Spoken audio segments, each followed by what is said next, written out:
ஓம் சாந்தி, ஓம் சாந்தி, ஓம் சாந்தி. அழகாக இன்றைக்கு நாம் பாக்கிய விதாதாவிலிருந்து அழகான மகான் ஆத்மாவை பற்றி பார்க்கலாம். அதாவது புர்ஹான்பூர், அதாவது எங்க இருக்குன்னா மகாராஷ்டிரா இருக்குது. புர்ஹான்பூர் பிரம்மகுமாரி சுதா சகோதரி அவர்கள் இன்றைக்கு தன்னுடைய அனுபவத்தினை இந்த பாக்கிய விதாதா மூலமாக சொல்ல போகிறார். கவனமுடன் நாம் கேட்கலாமா? நான் 1952 வருடம் எனக்கு இந்த ஞானம் கிடைத்தது. இதற்கு முன் கூட சாட்சாத் கடவுள் கிடைத்துவிட்டால் நான் போகு வைப்பேன் என நான் பக்தியில் இருந்த பொழுது கூறிக்கொண்டே இருந்தேன் அப்படின்னு சொல்ல ஆரம்பிக்கின்றார். இப்பொழுது சாட்சாத் கடவுள் கிடைத்துவிட்டார். 1953 வருடம் நான் பாபாவை சந்திக்க மதுபனிற்கு வந்தேன். மதுபன் எங்க இருக்கிறது? பாண்டவன் இருக்குது, ராஜஸ்தானில. அப்போ பாபாவை பார்த்ததுதான் என்றால் அவருக்குள் சிவபாபா பிரவேசம் ஆகுகையில் அந்த சமயம் நான் பார்த்த பொழுது நான் காந்தத்தினை போல பாபாவுடைய மடிக்கு சென்று விட்டேன். நான் கடவுளுடைய மடியில் தான் அமர்ந்து இருக்கின்றேன் என எனக்கு அந்த அனுபவம் ஆனது.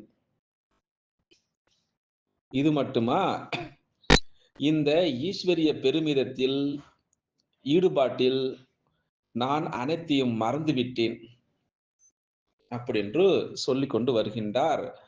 புர்ஹான்பூரிலிருந்து மகாராஷ்டிரம் சுதா சகோதரி அவர்கள், தீதி. அந்த காரணத்தினால் நான் பழைய உலகம் தானாகவே மறந்துவிட்டது என்று சொல்கின்றார். ஒருபொழுதும் கனவில் கூட அந்த பழைய உலகத்தினுடைய நினைவு எனக்கு வரவில்லை அப்படின்னு அழகாக அந்த பழைய நினைவுகளை சொல்லிக் கொண்டிருக்கின்றார்.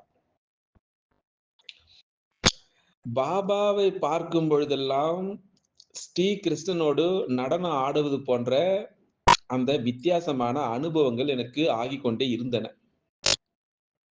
அது மட்டுமா, எனக்கு அதிக சாட்சாத்காரங்களும் ஆகிக்கொண்டே இருந்தன அப்படின்னு சொல்லிக் கொண்டு வருகின்றார்.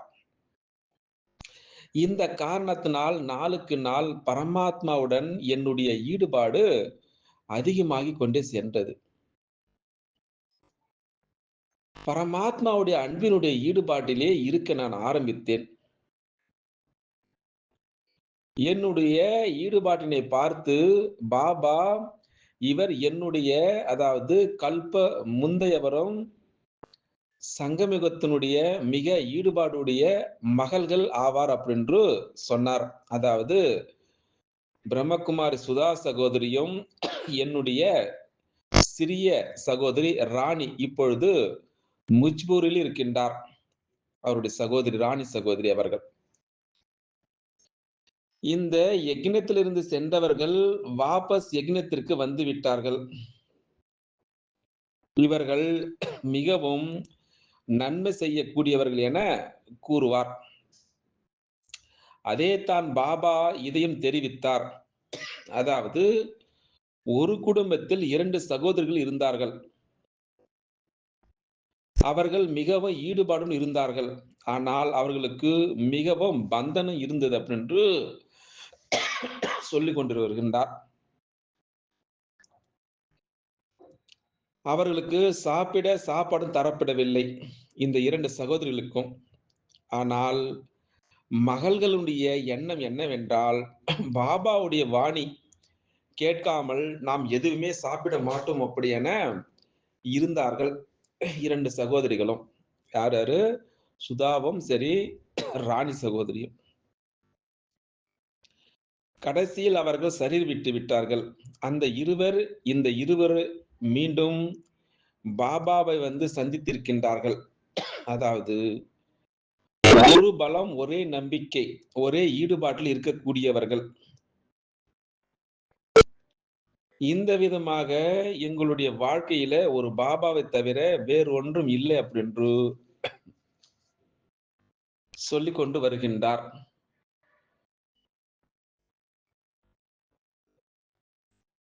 அது மட்டுமா, என்னுடைய அந்த தூய்மையான வாழ்க்கை எங்களுக்கு ஒரு வரதானமா ஆகிவிட்டது. நாங்கள் பாபாவுடையவரா இருந்தோம். பாபா உடையவராக இருக்கின்றோம். அது மட்டுமா, பாபா உடையவராகவே இருப்போம் அப்படின்னு சொல்கின்றார். நாங்கள் கட்டுக்கோப்பான குடும்பமானதால் மிகுந்த பந்தனங்கள் இருந்தன. ஆனால் அன்பான பாபாவுடைய அந்த தெய்வீக சக்திகளும், அந்த ஈஸ்வரிய பெருமிதம் எங்களை பந்தனத்திலிருந்து விடுபடுத்தி விட்டது அப்படின்னு சொல்கின்றார். எவ்வளவுதான் பிரச்சனைகள் வந்தாலும், அந்த சாட்சாத்காரத்தினுடைய ஊடாக கடினமான வழிகள் கூட அந்த எளிய யுக்திகளினால் கடக்க வைத்து விட்டன. எனக்கு எந்த ஒரு சோதனை வருவதற்கு முன்னமே, பாபா எங்களுக்கு இப்படி பதில் கூற வேண்டும் அப்படி என சொல்லிவிடுவார். சாட்சாத்காரத்திலேயே சரி.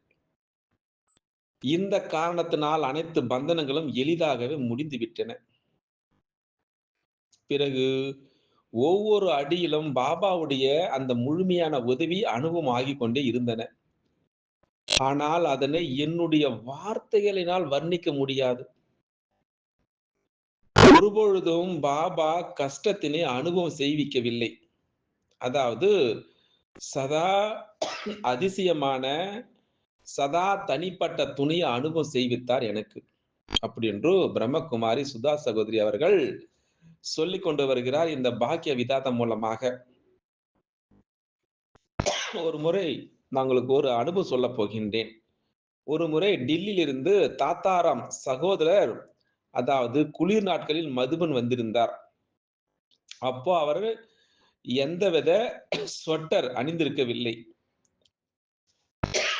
அப்போ பாபாவை சந்தித்த பொழுது, "பாபா, மகனே ஸ்வெட்டர் அணிவில்லையா?" அப்படி என கேட்டார். அதற்கு அவர், "பாபா, வெள்ளை என்னிடம் அந்த வெண்ணிற ஸ்வெட்டர் எதுவுமே இல்ல" அப்படின்னு சொன்னார். உடனே பாபா தான் அணிந்திருந்த அந்த ஸ்வெட்டரை அந்த சகோதரருக்கு தன் கையினால் மிகவும் அன்புடன் அணிவித்து தன்னோடு அணைத்துக் கொண்டார். அதனால் அந்த சகோதரனுடைய மகிழ்ச்சிக்கு அளவே இல்லை. இப்படி இருந்தார் நம்முடைய இரக்கமுணமுடைய பாபா பிரம்மா பாபா. பிறகு நாங்கள் அனைவரும் மதுபனிலிருந்து விடை பெற்று சென்று கொண்டே இருந்தோம். அப்போ நாங்கள் அனைவரும் பாபாவிடம், "பாபா, உங்களை விட்டு செல்ல எங்களுக்கு மனமே வரவில்லை" அப்படின்னு சொன்னோம். அதற்கு பதிலளித்தார் அன்பான பாபா. "நீங்கள் ஒரு பாபாவை விட்டு செல்கின்றீர்கள். ஆனால் பாபா எவ்வளவு குழந்தைகளை அனுப்பி வைக்கின்றார். உடனே நாங்கள் அனைவரும், பாபா, நாங்கள் செல்கின்றோம். ஆனால் எங்களை நீங்கள் மறக்கக்கூடாது" என்றோம் அப்படி சொன்னோம். அதற்கு பாபா சொன்னார் இப்படி, "குழந்தைகளே, நான் உங்களை நினைவு செய்தால் நான் என்னுடைய சிவபாபாவை மறந்து விடுவேன். அதனால் குழந்தைகளே பாருங்கள், பாபா சதா கூறுகின்றார், எப்படி இருக்க வேண்டும்? மகிழ்ச்சியாக இருங்கள், செழிப்புடன் இருங்கள்" அப்படின்று. அதாவது மறக்கவும் செய்யாதீர்கள், நினைவு வைக்காதீர்கள் அப்படின்று. எவ்வளவு அழகாக இருக்குது பாருங்கள். பாபா அதனால தான் சொல்வாரு. என்ன சொல்வாரு? "மகிழ்ச்சியா இருங்கள், செழிப்புடன் இருங்கள், மறக்கவும் செய்யாதீர்கள், நினைவு வைக்காதீர்கள்" அப்படின்று. இன்னொரு அனுபவத்தினை நான் உங்களிடம் சொல்லப் போகின்றேன். நான் ஒருமுறை மதுபனில் இருந்தேன். அப்போ சந்திரி தாதி அவர்கள் பாபாவுடைய அறைக்கு சென்று, அன்பான பாபாவுடைய அந்த பழைய ஆடைகளுடைய பெட்டியை கொண்டு வந்து திறந்தார். அதிலிருந்து கிழிந்து போயிருந்த ஒரு குர்தாவையும், வேஷ்டியும் எடுத்து என்னிடம் கொடுத்து தைத்துக் கொண்டு வர கூறியிருந்தார். அதற்கு நான், இதனை பாபா அணிய மாட்டார். நான் டில்லிக்கு சென்று அங்கு சென்று இதனை சரி செய்து அனுப்புகின்றேன் அப்படின்னு சொன்னேன். பாபா இதனை கேள்விப்பட்டு அன்றைக்கு அறைக்கு வந்து, மகளே, சீசன் இல்லாத பொழுது பாபா இதனையே உடுத்துகின்றார். அதனால் மகளே, இதனை சரி செய்து கொண்டு வாருங்கள் அப்படின்னு சொன்னார். பழைய துணிய. பிறகு பாபா கூறியபடி நான் அவற்றை தைத்தேன், துவைத்தேன். சென்று பாபாவுடைய அறையில் வைத்துவிட்டு வந்தேன். பிறகு மாலையில பாபா அந்த குர்தா மற்றும் வேஷ்டினை அணிந்தார். நம்முடைய அன்பான பாபா எவ்வளவு வள்ளல்! எந்த வள்ளல் அவரு! அவ்வளவு வள்ளல் மனமுடையவரோ, அந்த திறந்த பொக்கிஷதாரியோ அவ்வளவு சேமிக்கவும் கற்றுத் தந்தார் எங்களுக்கு. அந்த பழைய துணி கூட வேஸ்ட் பண்ணாமல். அதுபோல நம்முடைய ஆன்மீக சகோதரி புர்ஹான்பூரிலிருந்து மகாராஷ்டிரால வந்து பிரம்மகுமாரி சுதா சகோதரி தன்னுடைய அனுபவத்தினை அழகாக பிரம்மா பாபா எப்படி அந்த பழைய துணி கூட அணிந்திருந்தார் அப்படின்னு தன்னுடைய அனுபவத்தினை சொல்லிக் கொண்டு வருகின்றார். அதனால்தான் பகவான் வாக்கியம் என்ன சொல்றது? சிவபகவான் மகா வாக்கியம். இனிய குழந்தைகளே, உங்களுக்கு தெரியுமா? இந்த சிருஷ்டியில் எதுவுமே நிலையானது இல்லை. சதா நிலையானவரோ ஒரு சிவபாபா தான். மற்ற அனைத்தும் கீழே வந்துதான் ஆக வேண்டும். குழந்தைகளாகிய உங்கள் அனைவரையும் வாபஸ் அழைத்து செல்வதற்காக தந்தையும் இப்பொழுது சங்கமுகத்தில் வந்திருக்கின்றேன். வருகின்றார், வருவேன் அப்படின்னு சொல்லிக்கொண்டு இந்த அனுபவத்தினை சொல்லி அழகாக நம்மிடம் இவ்வளவு நேரமாக அழகாக நம்மிடம் நம்முடைய ஆன்மீக சகோதரி சுதா அவர்கள் அழகாக இவ்வளவு நேரமாக நம்மிடம் சொல்லி புரிய வைத்தார். பார்ப்போம் நாளைக்கு இதே சுதா சகோதரி அவர்கள் மம்மாவுடன் ஏற்பட்ட அனுபவத்தினை பார்க்கலாம். அச்சா. ஓம் சாந்தி, ஓம் சாந்தி, ஓம் சாந்தி. ஓம் சாந்தி, ஓம் சாந்தி, ஓம் சாந்தி. அழகாக இன்றைக்கு நாம் பாக்கிய விதாதாவிலிருந்து அழகான மகான் ஆத்மாவை பற்றி பார்க்கலாம். அதாவது புர்ஹான்பூர், அதாவது எங்க இருக்குன்னா மகாராஷ்டிரா இருக்குது. புர்ஹான்பூர் பிரம்மகுமாரி சுதா சகோதரி அவர்கள் இன்றைக்கு தன்னுடைய அனுபவத்தினை இந்த பாக்கிய விதாதா மூலமாக சொல்லப் போகிறார். கவனமுடன் நாம் கேட்கலாமா? நான் 1952ஆம் வருடம் எனக்கு இந்த ஞானம் கிடைத்தது. இதற்கு முன் கூட சாட்சாத் கடவுள் கிடைத்துவிட்டால் நான் போகு வைப்பேன் என நான் பக்தியில் இருந்தபொழுது கூறிக்கொண்டே இருந்தேன் அப்படின்னு சொல்ல ஆரம்பிக்கின்றார். இப்பொழுது சாட்சாத் கடவுள் கிடைத்துவிட்டார்.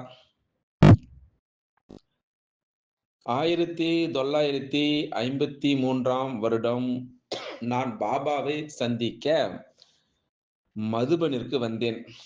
மதுபன் எங்க இருக்கிறது? பாண்டவன் இருக்குது ராஜஸ்தானில. அப்போ பாபாவை பார்த்ததுதான் என்றால் அவருக்குள் சிவபாபா பிரவேசம் ஆகுகையில் அந்த சமயம் நான் பார்த்த பொழுது நான் காந்தத்தினை போல பாபாவுடைய மடிக்கு சென்று விட்டேன். நான் கடவுளுடைய மடியில் தான் அமர்ந்து இருக்கின்றேன் என எனக்கு அந்த அனுபவம் ஆனது. இது மட்டுமா? இந்த ஈஸ்வரிய பெருமிதத்தில் ஈடுபாட்டில் நான் அனைத்தையும் மறந்துவிட்டேன் அப்படின்று சொல்லிக் கொண்டு வருகின்றார். புர்ஹான்பூரிலிருந்து மகாராஷ்டிரம் சுதா சகோதரி அவர்கள், தீதி. அந்த காரணத்தினால் நான் பழைய உலகம் தானாகவே மறந்துவிட்டது என்று சொல்கின்றார். ஒருபொழுதும் கனவில் கூட அந்த பழைய உலகத்தினுடைய நினைவு எனக்கு வரவில்லை அப்படின்னு அழகாக அந்த பழைய நினைவுகளை சொல்லிக் கொண்டிருக்கின்றார். பாபாவை பார்க்கும் பொழுதெல்லாம் ஸ்ரீ கிருஷ்ணனோடு நடனம் ஆடுவது போன்ற அந்த வித்தியாசமான அனுபவங்கள் எனக்கு ஆகிக்கொண்டே இருந்தன. அது மட்டுமா, எனக்கு அதிக சாட்சாத்காரங்களும் ஆகிக்கொண்டே இருந்தன அப்படின்னு சொல்லிக் கொண்டு வருகின்றார். இந்த காரணத்தினால் நாளுக்கு நாள் பரமாத்மாவுடன் என்னுடைய ஈடுபாடு அதிகமாகிக் கொண்டே சென்றது. பரமாத்மாவுடைய அன்பினுடைய ஈடுபாட்டிலே இருக்க நான் ஆரம்பித்தேன். என்னுடைய ஈடுபாட்டினை பார்த்து பாபா, இவர் என்னுடைய அதாவது முந்தையவரும் சங்கமிகத்தினுடைய மிக ஈடுபாடுடைய மகள்கள் ஆவார் அப்படின்று சொன்னார். அதாவது பிரம்மகுமாரி சுதா சகோதரியும், என்னுடைய சிறிய சகோதரி ராணி இப்பொழுது முஜ்பூரில் இருக்கின்றார். அவருடைய சகோதரி ராணி சகோதரி அவர்கள். இந்த யக்ஞத்திலிருந்து சென்றவர்கள் வாபஸ் யக்ஞத்திற்கு வந்து விட்டார்கள். இவர்கள் மிகவும் நன்மை செய்யக்கூடியவர்கள் என கூறுவார். அதேதான் பாபா இதையும் தெரிவித்தார். அதாவது ஒரு குடும்பத்தில் 2 சகோதரர்கள் இருந்தார்கள். அவர்கள் மிகவும் ஈடுபாடுடன் இருந்தார்கள். ஆனால் அவர்களுக்கு மிகவும் பந்தனம் இருந்தது அப்படின்று சொல்லிக் கொண்டு வருகின்றார். அவர்களுக்கு சாப்பிட சாப்பாடும் தரப்படவில்லை. இந்த 2 சகோதரிகளுக்கும். ஆனால் மகள்களுடைய எண்ணம் என்னவென்றால், பாபாவுடைய வாணி கேட்காமல் நாம் எதுவுமே சாப்பிட மாட்டோம் அப்படி என இருந்தார்கள் 2 சகோதரிகளும். யார் யாரு? சுதாவும் சரி, ராணி சகோதரியும். கடைசியில் அவர்கள் சரீர் விட்டு விட்டார்கள். இந்த இருவர் மீண்டும் பாபாவை வந்து சந்தித்திருக்கின்றார்கள். அதாவது ஒரு பலம், ஒரே நம்பிக்கை, ஒரே ஈடுபாட்டில் இருக்கக்கூடியவர்கள். இந்த விதமாக எங்களுடைய வாழ்க்கையில ஒரு பாபாவை தவிர வேறு ஒன்றும் இல்லை அப்படின்று சொல்லிக் கொண்டு வருகின்றார்.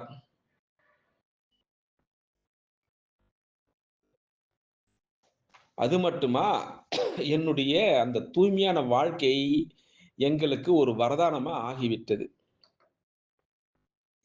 நாங்கள் பாபாவுடையவராக இருந்தோம், பாபாவுடையவராக இருக்கின்றோம்.